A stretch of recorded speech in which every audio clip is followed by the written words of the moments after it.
WhatsApp ভাই লোক, কি অবস্থা? আপনারা দেখছেন অর্ণব রিভিউ, যেখানে 3 ঘন্টা সিনেমা দেখানো হয় 5 মিনিটে, ওনলি 5 মিনিট। আমাদের আজকের বিষয় রূপবান কন্যা। তো দেরি কিসের, শুরু করা যাক।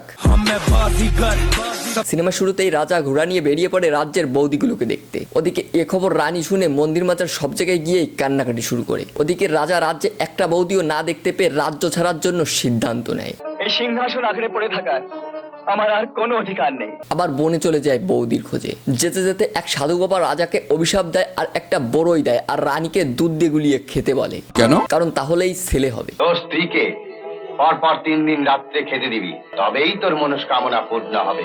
এই খুশিতে রাজা নাচতে নাচতে আবার রাজ্যে ফিরে যায় আর রানীকে এই বড়ই দিয়ে খেতে বলে। এদিকে রাজ্যে দুধের অভাব থাকায় জলের ভিতর চুবনি দিয়েই খেয়ে নেয় বড়ই। কিন্তু একটা কঠিন সমস্যা আছে। এই ছেলেকে বাঁচাতে হলে 12 দিনের ভিতর 12 বছরের মেয়ের সাথে বিয়ে দিতে হবে।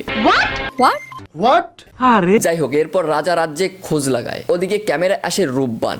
দাইমা যখন বলে, কি গো রূপবান, শুধু খেললেই চলবে, লেখাপড়া করতে হবে না? আর তখন সে গানে গানে তার যৌবন জ্বালার কথা জানিয়ে দেয়। যৌবন জ্বালায় জ্বলে মরি গো। এসব কথা বলতে কি তোমার একটুও লজ্জা করছে না রূপবান? লজ্জার কি আছে, জ্বালা থাকবে না, বিয়ে দেন। আর হঠাৎ করেই তার মনের আশা পূরণ করতে তার দাদু নিয়ে আসে বিয়ের প্রস্তাব। জাহাপনার 12 দিনের ছেলে শাহজাদা রহিমের সাথে তোমার বিয়ের প্রস্তাব। এ কথা শুনে রূপবান আবার গান শুরু করে।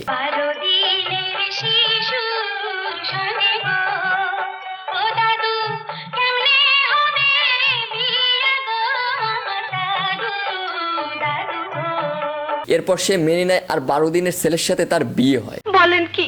জি, ঠিকই বলছি। বিয়ের পরে স্বামীকে কোলে করে বাসর ঘরে যায় রূপবান। এই তোমার বাসর ঘর মা? মানে এটা কি হচ্ছে ভাই, এটা কি কোনো কথা? যাই হোক, এরপরে বাসর ঘরে শুয়ে শুয়ে রূপবান গান গেয়ে স্বামীকে বলে,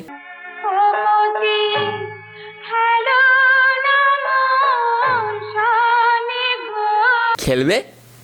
ও আবার কি খেলবে রে ভাই? ঠিক আছে, বেশি এক্সাইটেড হওয়ার দরকার নেই। না না, আপনারা যা ভাবছেন তা না। ঠিক আছে ঠিক আছে। যাই হোক, এরপর যৌবন জ্বালা সইতে না পেরে রূপবান ঘুমিয়ে যায়। ওদিকে সাধু বাবা ঘুমের মাঝে স্বপ্ন এসে বলে, আজ রাত্রে তোর স্বামীকে নিয়ে 12 বছরের জন্য নির্বাসনে যেতে হবে। আরে ভাই, বাসর ঘরেও ডিস্টার্ব, ভাই একটু খেলতে তো দাও। এসবের কোনো প্রয়োজন নেই। মানে খেলনা দিয়ে আর কি। ওদিকে রূপবান স্বামীকে বাঁচাতে বনে চলে যায়, কিন্তু তখনই কিছু বান্দা এসে রূপবানের পর হামলা করে। ওদিকে বনে থাকা এক টারজান এসে তার দলবল নিয়ে রূপবানকে বাঁচিয়ে তার স্বামীকে সহ বাড়ি নিয়ে যায়। আর এরপরই একদিন রূপবানের স্বামীকে বাঘ খেতে আসে, আর তখনই রূপবান গিয়ে গান গেয়ে গিয়ে বলে, এদিকে বাঘ তার এই বাংলা ফালতু গান শুনে রেগে যায় আর বলে একটু র্যাপ গান গাইতে। আর এরপরই রূপবান শুরু করে দেয় র্যাপ গান,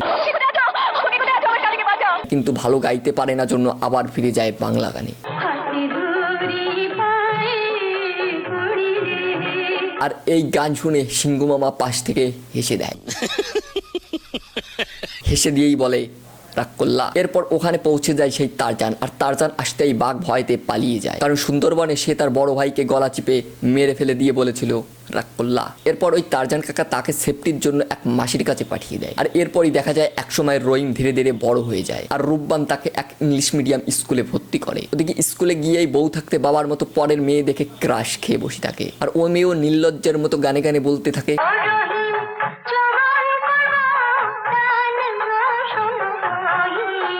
আর এটা শুনে রূপবান তাকে ধরে নিয়ে যায়। এদিকে এই রাজ্যের রাজা গিয়ে আবার রহিমের বউ রূপবানকে ডিস্টার্ব করতে থাকে, আর তখনই রূপবান বলে, তুমি আমার বালটাও ছুতে পারবে না। তোর মতো শয়তান আমার একটা কেশও স্পর্শ করতে পারে। হিন্দিতে বললাম আর কি।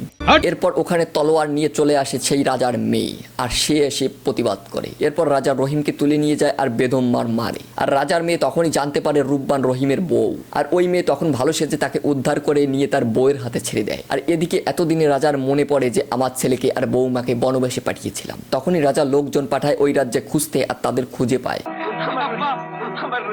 এরপরই রূপবান রহিমকে বলে, বাড়ি চলো, তোমার মেয়ে দেখলে যুগ যুগ আমি বের করতেছি। কি রাগ করলা? তোমাদের বাবা একটা কথা বলবো, কথা সত্য হলে সত্য বলবা, মিথ্যা হলে মিথ্যা। ভিডিওটা দেখে মজা পাও, কিন্তু কমেন্ট করো না, সাবস্ক্রাইব করো না, লাইক করো না। কথা সত্য না মিথ্যা? কি রাগ করলা?